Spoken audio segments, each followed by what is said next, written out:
This one is called Three Blue Roses. In my mouth mingle the strange tastes of diesel fuel and your dying. My old shoulders carry the weight of long-drawn sorrow and this summer's overwhelming heat. The rose bush you brought home with joy and planted in love and horse manure, we had given up for lost to winter's frost and 15 years passing. Without reason and against all my expectations, the remains of those old canes now produced one green shoot beside the doorstep. Three blue roses bloom. The unexpected invasion of their scent, always so subtle, overpowers my nose and sinuses, tears these eyes. They shall share space fitting for a farewell. Fill a vase to grace your portrait. Let such a mark engrave this day. Yeah, it was weird. The day that Joni died, to come back from the hospital, and first thing I saw was those three roses on the old bush beside the front door. It's a sign, isn't it? Yeah. It's beautiful. The next one is called Passing Naturally. Everything here became aware of her dying. The house seemed to shift and sag on its concrete foundations. The crow flying straight northward slowly turned to the west. A vulture at Groundhog Roadkill became unwilling to feed. Perched among the barn rafter, the pigeons began to coo. Halfway through the stand of pines, the wind refused to sigh.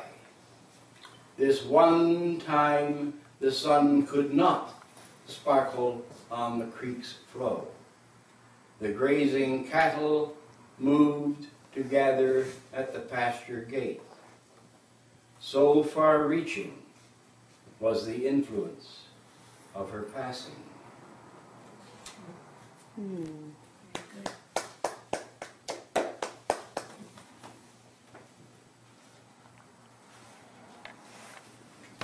This one's called Lilacs. The new neighbor who moved into the house just up the street where Mrs. Hanson lived have removed every leaf and stem and root of the old hedge of lilac trees we loved. It never looked horticulturally correct, would never hold the form that it was trimmed to follow, seemed to develop overnight new gaps for dogs and children to explore. Each spring, robins would find in a dense spot a safe and sheltered nook to raise their young.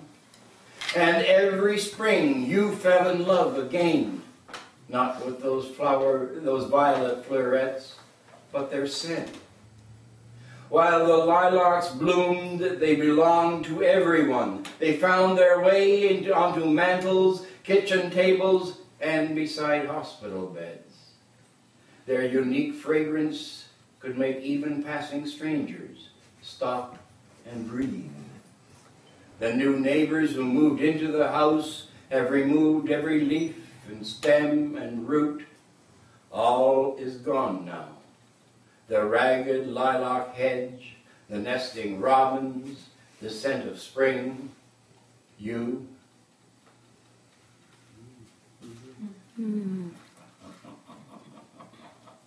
Well, you heard me. That's good. You know, sometimes sing, do you notice that?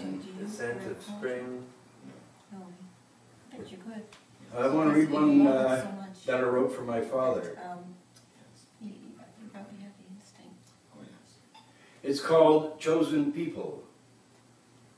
Only 2 years in this new land I learned how we were chosen. Skipping an afternoon of school, I hid in a churchyard's cool shadows, an immigrant child among the gravestones of loyalist settlers so long dead, and with wide eyes of innocence watched my father at work. In sun hot as an Egyptian desert, under the dignified architect's direction, workmen built a wall.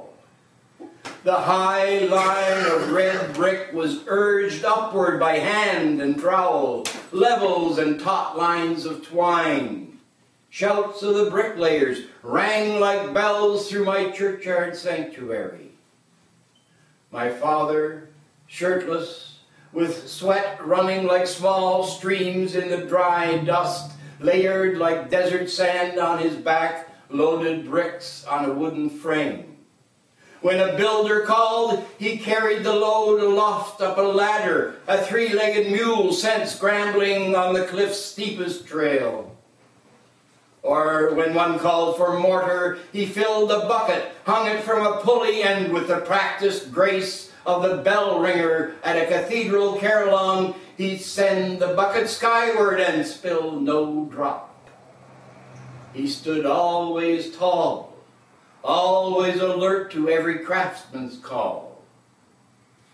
And I knew then how the Hebrews built those tombs at Pharaoh's will, and understood that my father believed for himself the promise God gave them.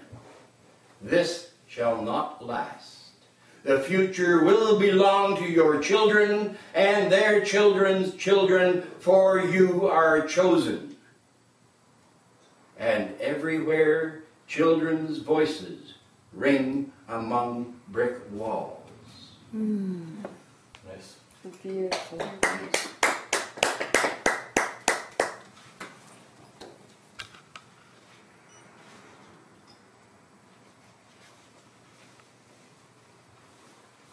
This one is called the loon diving. It's more or less to do with philosophy and what we think of life and the loon diving. In the sheltered bay, the expanse of water lies flat.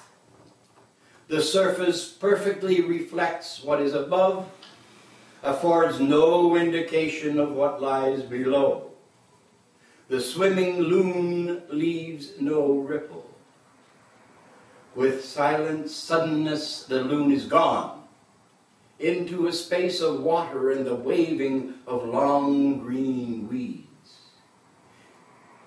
In this unseen unknown, where all is waterborne, how can the airborne loon remain a flying bird? Does he become not fish, not fowl, unrooted in that existence, always transient outsider in a world aloof? When in a space unforeseen and at a time unexpected, the loon appears reborn, how can we know he is the same that departed? How can we understand what he was when he was not with us? And if that is so, what changed? Mindless of our philosophies, the loon continues to dive.